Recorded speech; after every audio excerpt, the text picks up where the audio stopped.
윤석열 대통령과 국민의힘 원내 지도부가 만찬을 어젯밤에 가졌습니다. 원외, 그러니까 국회의원이 아닌 한동훈 대표는 참석하지 않았고 만찬장에서는 한동훈 대표 관련 언급도 없었다고 합니다. 대표가 패싱당한 것 아니냐, 그런 얘기들이 계속 따라다니고는 있습니다만, 자, 윤기찬 위원장께요. 정말 패싱당한 거 맞습니까? 아닙니까? 어떻게 봐야 됩니까? 저는 그렇게 보는 시각이 좀 과잉 시각이다라고 보는데요. 패싱이라고 하는 것이. 네, 왜냐하면 네. 저희가 이제 이전에도 보면 이렇게 언론에 공개되지 않는 상당수 당 지도부 내지 원내 지도부와 대통령, 여당 대통령 간의 어떤 만찬, 티타임, 조찬 이런 것들은 많았어요. 네. 근데 이제 이게 당대표와 갈등이라는 시각으로 보면 네. 왜 당대표를 빼고 하느냐 이런 이제 해석이 되는 거잖아요. 그렇죠. 근데 지난번 한동훈 대표가 이제 선출된 이후의 행보를 보면 네. 사실은 처음에 낙선자 포함해가지고 일단은 만찬을 했습니다. 한번. 네. 그리고 한동훈 대표에 대해서는 8월 초에 독대를 했는데 물론 이제 뭐 대통령 비서실장도 껴있는 독대죠. 네. 그리고 나서 또 그 당 지도부와 만찬을 또 한번 했어요. 네. 그리고 나서 이제 7일 날 이전에 국감 이전에 이제 원내 상임위원장 및 간사들을 모아가지고 여러 가지 당부의 말씀도 있을 수 있잖아요. 네. 그러니까 그런 모임을 가진 건데 여기 한동훈 대표가 빠졌기 때문에 이 패싱이다 이렇게 보려면 네. 거기서 논의된 이슈를 보면 돼요. 예를 들면은 한동훈 대표가 상당히 대통령과 독대 이슈로 삼고자 하는 의료개혁 문제 네. 논의 안 됐다는 거 아니겠어요? 네. 근데 김건희 여사와 관련된 문제도 논의가 안 됐다는 거예요. 그러니까 만약에 여기서 의제로 논의가 됐다 그러면 그 의제상 패싱이라는 논란이 있을 수 있는데 그렇지 않았기 때문에 다만 대통령실에서도 이제 자꾸만 이런 시각이 나오는 이유가 한동훈 대표가 재차 독대를 요청했는데 네. 답이 없잖아요. 그러니까 네. 그 부분에 대해서 전향적인 저는 이제 독대가 성공할 거로 보는데 네. 성사될 거로 보는데 그 시기가 조금 미뤄질 뿐이다라고 봅니다. 그래서 조만간 독대가 아마 성사가 되면 이런 일각의 시각은 좀 불식되지 않을까 이렇게 생각합니다. 자, 일단 어제는 국감 전에 대통령이 원내 지도부를 격려하기 위해 만난 자리였다는 게 당정의 공통된 설명인데요. 친한계 쪽에서도 지나친 확대 해석은 경계하는 분위기입니다. 들어보시겠습니다.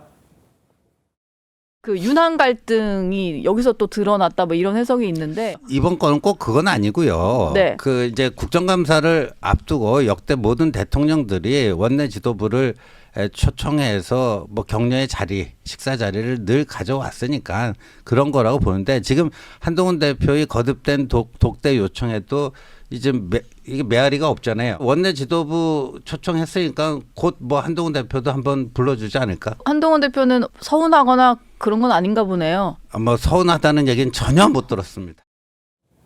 자, 최 교수님, 한동훈 대표는 뭐 서운하다는 얘기는 전혀 없었다라고 하는데 지금 사정이 굉장히 복잡하잖아요. 네. 독대 그리고 또 뭐 김대남 씨의 뭐 녹취 파문 어떻게 될 것 같습니까? 신지호 부총장이 좀 상황을 관리하는 느낌이 좀 들어요. 아, 네. 저건 진심이 아닐 것 같아요. 잘 그렇습니까? 모르겠습니다. 네. 강성 발언으로 네. 논란의 중심이 됐었잖아요. 저게 왜 패싱이 아니까 당연히 패싱이죠. 아, 네. 그 지난해에도 말이죠. 김기현 대표도 불렀어요. 네. 그리고 지금 원내에 있는 인사들을 불렀다는 거 아닙니까? 국정감사를 앞두고 격려하기 위해서. 네. 게다가 지금 대통령과 여당 대표와의 지금 이 갈등. 네. 저는 거의 충돌 양상으로까지 보는데 갈등이라는 단어도 이제 조금 이 시기도 지난 것 같아요. 그 상황 속에서 정말 그런 상황이 없으면 그럴 수도 있어요. 대표 빼고 할 수 있다 보는데 정말 네. 사이가 원만하고 그런 게 사실 지금 대통령과 여당 대표의 이 충돌이 갈등 또는 충돌이 지금 여권에서 대단한 위기거든요. 네. 저는 위기를 향해서 치닫고 있는 거라고 봐요. 비등점을 향해서. 네. 근데 이런 상황이라면 더욱더 불러야죠. 네. 다른 때 같으면 안 불러도 되는데. 맞습니다. 그렇게 오해를 해석이- 불식시키기 그럼요. 위해서라도. 엄청난 해석을 여러 가지 해석을 불러올 수 있는 상황이잖아요. 네. 여권 인사들은 뭐 패싱이 아니라고 합니다만 속마음이 그런지 모르겠어요. 제가 각자 네. 생각이 다르니까. 그 독대 얘기 많이 하는데 원래 독대라는 게 또 옛날 얘기 좀 하면은 독대는 과거에 왕과 그 신하가 만날 때도 승지와 사관이 입석을 했어요. 아, 예. 네.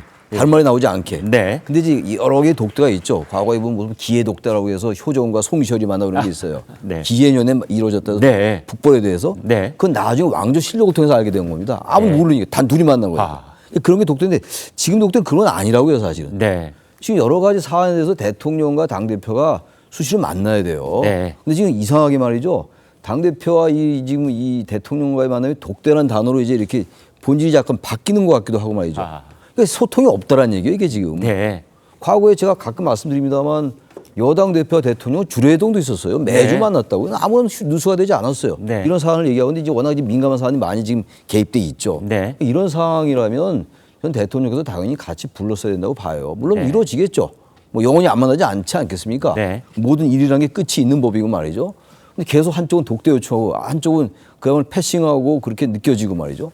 그리고 배제하는 걸로 느껴지고 네. 고립시키는 걸로 보여지고 저는 거의 여기서 조금 더 나면 고사시키는 작전 나오지 않을까라는 생각 들어요. 네. 그건 저의 개인 생각입니다만 이러다가 제2의 이준석 모델이 작동되는 건 아닌지 그렇지 않고 이렇게까지 할 수 있나요? 네. 저는 맥락을 보세요. 계속 여당 대표가 지난 24일 만찬에도 독대 요청했는데 물론 언론풀이 했느냐 안 했느냐 가지고 대통령이 불쾌할 수 있는데 그건 역시 본질은 지금 아니고. 말씀 중에 네. 이준석 모델이라고 하는 것은 저런 상황이 더 악화가 되면은 한동훈 대표가 대표 자리에서 물러나지 않을 수 없는 그런 상황을 만들어갈 것이다. 만들어갈 수 있다는 개연성을 배제할 수 없다. 예. 그렇지 않고 이런 적이 있었나요? 당대표와 여당 대표와 대통령 간의 갈등도 있었고 과거에 김영삼 정권 때 이회창 대표하고 이제 그때 총재였죠. 충돌하고 이런 적도 있습니다만 차라리 그렇게 충돌 화끈하게 하든가 네. 할당해라 대통령 뭐 이건 그것도 아니에요 또 지금. 네. 근데 대통령 임기도 반이나 남았고 네. 그러니까 김영삼 이회창 모델 여기 적용시킬 수는 없다고 봐요. 네. 근데 아무튼간에 지금 상황이 지금 김건희 여사 특검을 또 거부권 행사했죠. 해병대원 특검도 그렇죠. 이런 여러 가지 상황 속에서 여권에서 과연 이렇게 해도 되는 것인지 상황이 녹록지가 않잖아요. 지금 여러 가지 네. 여건이. 아까 우리가 지금 탄핵 청문회 말씀 많이 나눴습니다만 게다가 국민들의 이 민심이 싸늘해지는 건 사실이고 부인할 수 없는 거고 말이죠. 네. 그렇다면 이걸 이렇게 대통령이 계속 당대표를 패싱하는 것처럼 보여지는 이런 상황들. 네. 그냥 관리가 잘 안 되는 거다. 그리고 어떤 면에서 볼 때 이게 과연 정무적 판단이 제대로 작동하는 것인지 네. 여권 내에서 그런 생각을 안 할 수가 없습니다.